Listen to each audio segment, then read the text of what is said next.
வணக்கம் நண்பர்கள். தமிழக வெற்றி கழகத்தினுடைய தலைவரும் ஏராளமான லட்சக்கணக்கான ரசிகர்களும் கொண்ட நடிகர் விஜய் அவர்கள் மீது ஜாமீனில் வெளிவர முடியாத 4 பிரிவுகள் வழக்கு பதிவு செய்யப்பட்டிருக்கிறது. அதன் அடிப்படையில் தமிழக வெற்றி கழகத்தினுடைய தலைவர் விஜய் அவர்கள் கைது செய்யப்படுவாரா அப்படிங்கிறதுல சுருக்கமாக பார்க்கலாம். வீடியோக்கு சப்ஸ்கிரைப் பண்ணி சேனலுடைய வளர்ச்சிக்கு உதவுங்க. கூடவே பெல் பட்டன் ஆன் பண்ணிவிங்க. அப்போ தான் சேனலில் போகிற வீடியோ உங்களுக்கு நோட்டிஃபிகேஷன் கிடைக்கும். சரி, இப்போ வீடியோக்குள்ளார போகலாம். தமிழக வெற்றி கழகத்தினுடைய தலைவர் விஜய் அவர்கள் மாநாட்டில் கலந்து கொண்டு அந்த மேடையில் நடந்து வந்தார். அப்படி நடந்து வரும்பொழுது விஜயனுடைய ரசிகர்கள் ஆர்வ கோளாறுல அந்த ஸ்டேஜ் மேலே ஏறி ஆடிக்கிட்டு பாட்டு பாடிக்கிட்டு விஜய் நோக்கி சென்றார்கள். அப்பொழுது விஜயனுடைய பாதுகாப்பில் ஈடுபட்டிருந்த பவுன்சர் அந்த ரசிகர்களை தூக்கி அந்த ஸ்டேஜிலிருந்து ஒரு 10 அடி உயரத்திலிருந்து கீழே வீசியிருந்தார்.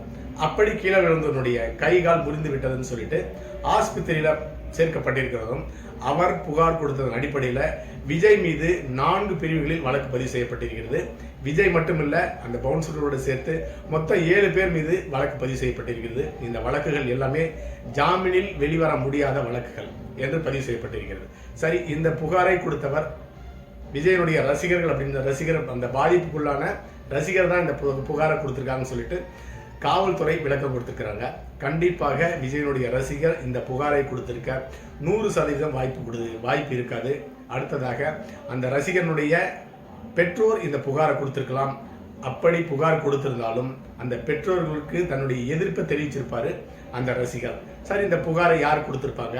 காவல்துறை தானாக முன் வந்து இந்த வழக்கை பதிவு செய்திருக்கலாம்.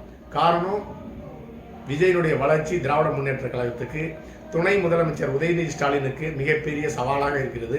அந்த அடிப்படையில் இந்த வழக்கை ஒரு துணுக்கு சீட்டாக எடுத்துக்கொண்டு இந்த வழக்கு பதிவு செய்திருக்கலாம். அடுத்ததாக அந்த தூக்கி வீசப்பட்ட ரசிகர் நேரடியாகவே பேட்டி கொடுத்திருக்கிறாரு. நான் இந்த வழக்கை பதிவு செய்யலன்னு சொல்லிட்டு பேட்டி கொடுத்திருக்கிறாரு. அடுத்ததாக பவுன்சர்களுடைய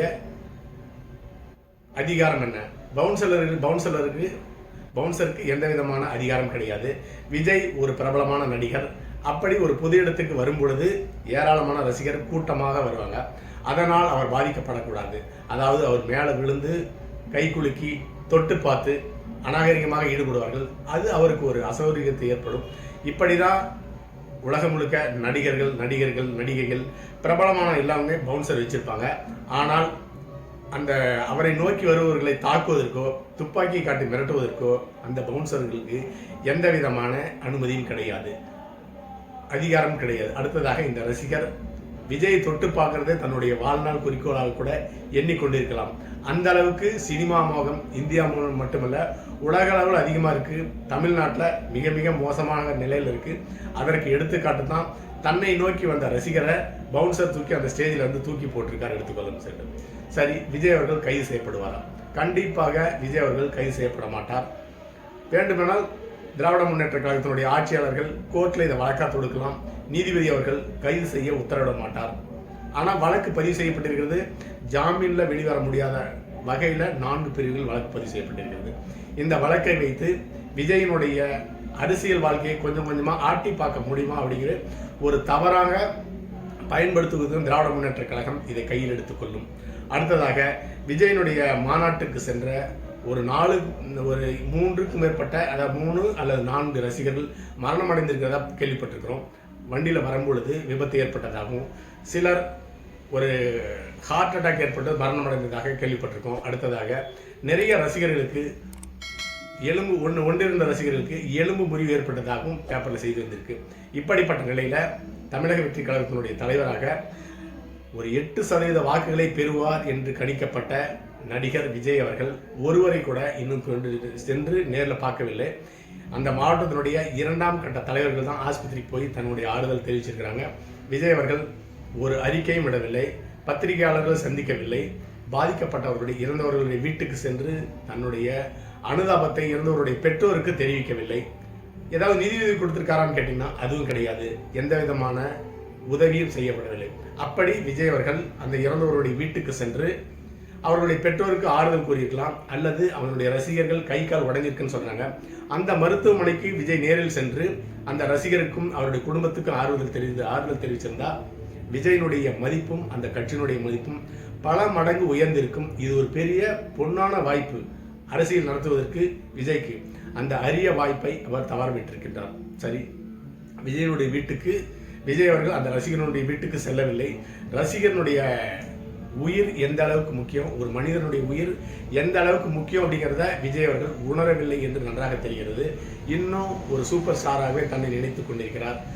ஒரு அரசியல்வாதியாக இன்னும் கீழே இறங்கி மக்களோடு மக்களாக இணையவில்லை என்று தான் எடுத்துக்கொள்ள வேண்டும். அதனால தான் பாடிகார்டை வச்சுட்டு பவுன்சர்களை வைத்துக்கொண்டு அந்த மாநாட்டை நடத்தி முடித்திருக்கின்றார். இன்னும் ஒரு மாதம் கழித்து அந்த இறந்தவர்களுக்கு அனுதாபம் தெரிவித்து அறிவிக்க விடுறதும், 2 மாதம் கழித்து அந்த பாதிக்கப்பட்டவர்களுடைய வீட்டுக்கு சென்று அவர்களுடைய பெற்றோரை சந்தித்து ஏதாவது நிதியீடு கொடுக்கறதும் ஆறுதல் கொடுக்கறதும் எந்த விதமான பலனையும் ஏற்படுத்தாது. மக்கள் மிக தெளிவாக இருக்கிறார்கள். அண்ணா திராவிட முன்னேற்ற கழகம், திராவிட முன்னேற்ற கழகம் 2 கட்சி மேலுமே மிகப்பெரிய காழ்ப்புணர்ச்சியில் இருக்காங்க. இவங்க 2 பேரும் போயிட்டு வேற யாராவது புதுசாக வந்து தங்களுக்கு ஒரு தமிழ்நாட்டுக்கு ஒரு நல்ல எதிர்காலத்தை கொடுப்பாங்கன்னு ஒரு ஆர்வத்தில் இருக்க மக்கள் அதற்கு மாற்றாக விஜய் நினைக்கிறார்கள். ஆனால் விஜய் நான் ஒரு அரசியல்வாதி கிடையாது, இன்னும் ஒரு புகழ்பெற்ற நம்பர் 1 சூப்பர் ஸ்டார் அப்படின்னு தான் நினைச்சிட்டு இருக்கிறாரு. அதனால தான் மக்களோடு மக்களாக இணைந்து பணியாற்ற அவருக்கு தெரியவில்லை. விஜய் அரசியலுக்கு தகுதியற்றவராக தன்னை நிரூபித்துக் கொண்டிருக்கின்றார். ஒவ்வொரு காயையும் சரியாக நகர்த்தாதன் காரணமாக ரசிகனுடைய உயிருக்கே மதிப்பு கொடுக்காத அந்த கட்சியினுடைய தலைவர் விஜய் அவர்கள் சாதாரண மக்களுடைய உயிருக்கும் உடைமைக்கும் எப்படிப்பட்ட மதிப்பை கொடுக்க போகிறார் அப்படிங்கிறது தெரியவில்லை. தன்னுடைய ஒரு தலைவனாக இருப்பதற்கு தகுதியற்ற ஒரு தலைவனாக விஜய் அவர்கள் இருந்திருக்கிறார். அப்படி இருக்கும் பொழுது எப்படி தமிழக மக்களுக்கு ஒரு தலைவனாக இருக்க போகிறார், ரசிகருக்கு எப்படி ஒரு தலைவராக மாறப்போகிறார், அது மிகப்பெரிய கேள்விக்குறி. 2026 சட்டமன்ற தேர்தல் கண்டிப்பாக 2026 சட்டமன்ற தேர்தலில் தமிழக வெற்றி கழகம் வெற்றி வரப்போவது கிடையாது. அனைத்து கட்சியினுடைய அண்ணா திராவிட முன்னேற்ற கழகம், திராவிட முன்னேற்ற கழகம் இந்த 2 கட்சிகளுடைய வாக்குகளையும் பெருவாரியாக சீமானுடைய கட்சி வாக்குகளையும் மற்றும் ஜாதி கட்சியினுடைய வாக்குகள் தான் பெரிய அளவில் இளைஞர்களுடைய வாக்குகளை உடைக்கப் போகிறார். அதன் மூலமாக ஒரு 30% 40% வாக்குகள் பெறப்போகுது. அதிகபட்சமாக 8லிருந்து 12% வாக்குகள் தான் பெறப்போகிறார். அப்படிப்பட்ட ஒரு கட்சியினுடைய தலைவர் தன்னுடைய ரசிகனுக்கு மிகப்பெரிய பாதிப்பு ஏற்பட்டது. தன்னுடைய மாநாட்டுக்கு வந்த ரசிகன் மரணம் அடைந்துதான் தெரிஞ்சு அந்த ரசிகனுடைய வீட்டுக்கு சென்று பார்க்காத ஒரு நடிகர் எப்படி தலைவனாக இருக்க முடியும்? அடுத்ததாக ஜாமீனில் வெளிவர முடியாத 4 பிரிவுகளில் திராவிட முன்னேற்ற கழக அரசு அவர் மீது வழக்கு பதிவு செய்யப்பட்டிருக்கிறது. சாதாரணமாக ஒரு சின்ன துரும்பு கிடைச்சாவே அரசியல்வாதிகள் பயன்படுத்திக் கொள்ள தயங்க மாட்டார்கள். விஜய் மீது 4 பிரிவில் வழக்கு பதிவு செய்திருக்கிறது. அவர் கைது செய்வதற்காக கிடையாது, அந்த கட்சியினுடைய இமேஜை உடைக்கணும், விஜயனுடைய வாக்கு எண்ணிக்கையை சரிய வைக்கணும், அதற்காக சரியாக பயன்படுத்திக் கொள்வதற்காக இந்த வழக்கு பதிவு செய்யப்பட்டிருக்கிறது. விஜய் கைது செய்யப்பட மாட்டார், விஜயனுடைய பவுன்சர்கள் கைது செய்யப்படுவார்கள். அது மட்டும் இல்லாமல் இந்த வழக்கு பதியப்பட்டதை வச்சு திராவிட முன்னேற்ற கழகம் பொது வழியிலையும் யூடியூப்லையும் சேட்டலைட் ஊடகங்கள் மூலமாக ஒரு வாரத்துக்கு இதையே விவாதமாக எடுத்துக்கொண்டு பேச வைத்து விஜயனுடைய வாக்குகளை சரிய செய்வார்கள். அதனுடைய முன்னேற்பாடு தான் ஜாமீனில் வெளிவர முடியாத 4 பிரிவில் விஜய் மீது வழக்கு பதிவு செய்யப்பட்டிருக்கிறது. ஆனால் கண்டிப்பாக விஜய் அவர்கள் கைது செய்யப்பட மாட்டார். கைது செய்யப்பட்டால் அவருடைய வாக்கு எண்ணிக்கை இன்னும் அதிகரிக்கும். அடுத்த பதிவில் சந்திக்கலாம். நன்றி.